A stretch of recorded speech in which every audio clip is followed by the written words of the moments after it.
Am I the idiot for refusing to bring my sister's child on a vacation when the cost isn't an issue, and I am already bringing my brother's children? While me and my husband are childless and don't want any kids of our own, we love to spend time with our nieces and nephews. This includes my brother's 11-year-old son Alan, 6-year-old daughter Ava, and my sister's 10-year-old daughter Kelly. Last May, we planned a weekend trip with the kids to a beach town about an hour away. We did this to spend time with them and also to confirm if they would be ready for longer overnight trips, and we'd also be within driving distance of home if any of them needed to go home early. Me and my husband expected that Ava may have had a hard time being away from her parents overnight since she's still 6. But both she and Alan were well behaved the whole trip.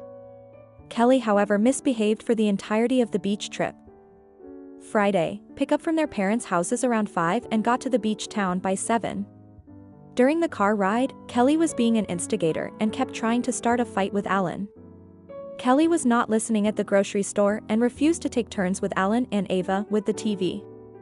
Saturday, Kelly threw a fit because she wanted ice cream and we told her that we wouldn't be going to the ice cream store until later.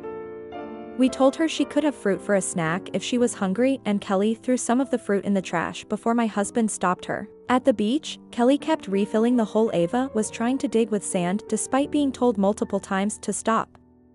Kelly kept trying to start fights with her cousins. During dinner, Kelly was rude to our waitress and was sarcastic the first time we told her to apologize. Sunday, at the gift store, Kelly wanted to have a conch shell and a mermaid doll but didn't have enough pocket money to get both. When we told Kelly she would need to pick one and couldn't have both, she ended up being allowed to have neither because she kept throwing a fit. At the hotel, Kelly was not listening and kept trying to watch TV despite being told multiple times to help with packing suitcases. During the car ride home, Kelly was again being an instigator and kept trying to start fights with Alan and Ava. Me and my husband told my sister that Kelly was not coming on any more overnight trips with us because of her behavior. My sister is angry now because we haven't changed our minds and are staying true to our word by only bringing Alan and Ava to our week-long trip in August. My sister told me that Kelly is just acting like a kid and she's only 10. I agreed with my sister that, exactly, Kelly is a 10-year-old. There's a reason we waited until the kids got to their current ages. She's too old to be constantly misbehaving and throwing fits like a 4-year-old. She says Alan and Ava may be mature/calm for their ages, but I am out of line to punish Kelly for not being the exception to her age, and she hopes me and my husband feel good about ourselves after excluding a child. Is my sister right that we're the AHs? Comment 1. You are 100% NTA. You are Aunt and Uncle of the Year, OMG. Don't worry about your sister either. She's just upset that you are being a better parent to her child by sticking to your word than she is capable of being. Comment 2. Everything except the bruised arse part is what my stepdaughter used to get for punishment when the crime was significant enough. For smaller misbehaving, it would have been much less of a punishment. But if you don't mind me asking, was that too much punishment, or was that realistic? Now for the next story. Am I the idiot for refusing to follow my husband's ex-wife's rules for our stepkids regarding food? My husband's ex-wife, who I'll call Kate for simplicity, and my husband/I have been feuding for the last few weeks to the point she's threatening to take us back to court about custody arrangements over her food rules. I will preface by saying none of the kids, 10F, 13M, have food intolerance or allergies. Kate has read a lot of alternative medicine blogs and genuinely believes a bunch of myths like food combining and gut biome related. At first, we tried to accommodate her concerns as it was coming from a place of love for the kids, but the list has grown to a point my husband and I are no longer able to follow them all and have given up. Some food rules include: no fruit after 5 p.m. No liquids directly before a meal or while eating or shortly after eating. No ice-cold drinks, only cool or lukewarm. No non-natural sugars. No FODMAP foods. No combining starches/carbs. 15 minutes of digestion sitting time after every meal. No gluten at all.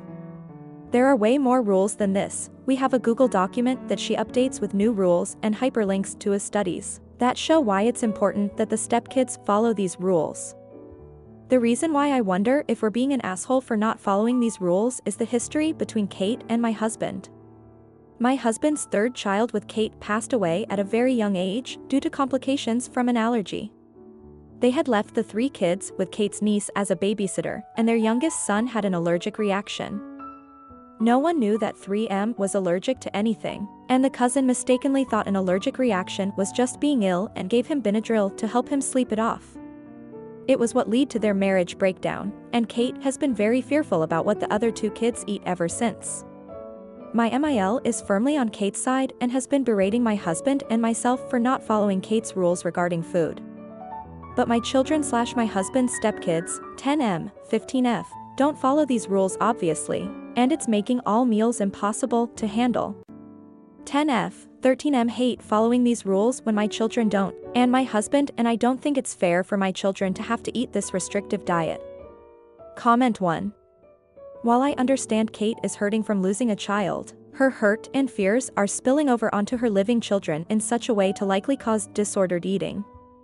Her kids likely don't follow this off-the-wall diet when at friends' houses, or at school, or wherever they're not under her control. NTA, but I think your husband needs to spearhead this fight with you for support. If these kids don't have food-related allergies, her list of rules is a bit inhumane and unnecessary. Maybe your husband needs to initiate court intervention in terms of parenting because Kate is not approaching this rationally.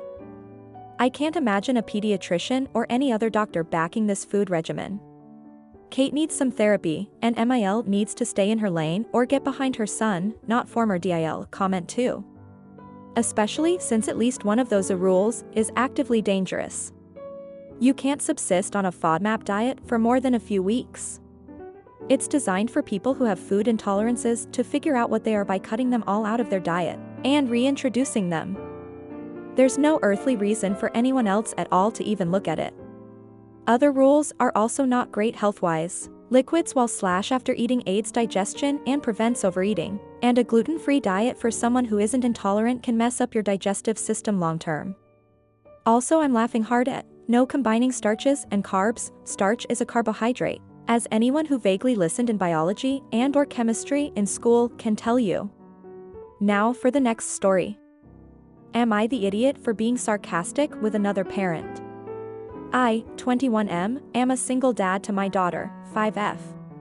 Her mom is very inconsistent in her life. When it's things like Christmas, birthday, she shows up and it's all sunshine and unicorns, but otherwise, she can't be bothered, too busy pursuing the normal 20s. She's so craved. This past weekend my daughter was invited to a birthday party. The parents were invited, and more or less, encouraged to stay. I had nothing better to do, so I stayed. Most of the parents I knew, but there were a few I didn't. At this point, I'm used to watching people work out the age math in real time. I've explained that I know I'm young, but I'd like to think I deserve some kudos for being 5 years in, and I'd like to think I'm not totally incompetent. About a half hour in and this lady comes up to me, asks which one is mine. I pointed my daughter Morgan out. I ask which is hers, she points her daughter out. She goes, "So, are you an older cousin pulling chauffeur duty or a stepbrother or?" I said that I was Morgan's dad. Shocked look, which she quickly tried to get rid. She asks if Morgan's mom was at this party too. I said she wasn't and told her I was a single dad. I didn't want to get all specific and say Morgan's mom only shows up when it's fun days like birthday and Christmas. This lady goes, "Geez, and you know what you're doing?" I said that I take it day by day, situation by situation. She goes, "You really have to know what you're doing." I told her I understood. She asks me what my plan is if I started to slip as a parent. I told her my plan is to drive Morgan into the woods, tape $20 to her wrist, give her a hearty handshake, wish her good luck and tell her to run free. Lady gets mad. Tells me she asked a legitimate question and said she hopes that my clear lack of maturity doesn't seep into my parenting. I walked over to Morgan, gave her a big hug, told her I loved her, and kept it moving. Comment 1. Just so you know, I'm a parent, I'm on the older side and I don't know what the fuck I'm doing. Nobody really does. 2 of my siblings were teen parents and they did great. Their kids are all adults now, well educated and making great money. Age doesn't matter at all, as long as the effort is there. And in your case, I can tell it is, based on one factor alone, you went to the party. That's some top-tier parenting in 2023. Also, all the love and caring you show toward your kid. That too. But I've literally paid my SAL to take my daughter to a classmate's party, and it was because the teacher pointed out to all the parents that no one ever shows up to kids' parties like they used to, and I felt guilty about it. A 21-year-old dad is no better or worse than a 31 or 41-year-old dad. It's all about the effort, and you've got it in the bag. I'm glad you told that lady off, hopefully you help her to become a better person. Comment 2.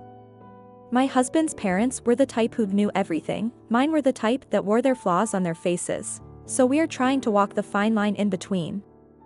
We make accountability a huge priority, we apologize, we try to make our kids understand that all humans make mistakes, and how important forgiveness and flexibility are. But we also teach her the value of knowledge and how important it is to try, whether you succeed or not. The end result is a fine line between being super empathic or sassy as hell. We are only like a year or two away from finding out which one. The most important part is that we did, in fact, try. I'll be a grandparent long before I figure out what the hell I'm doing.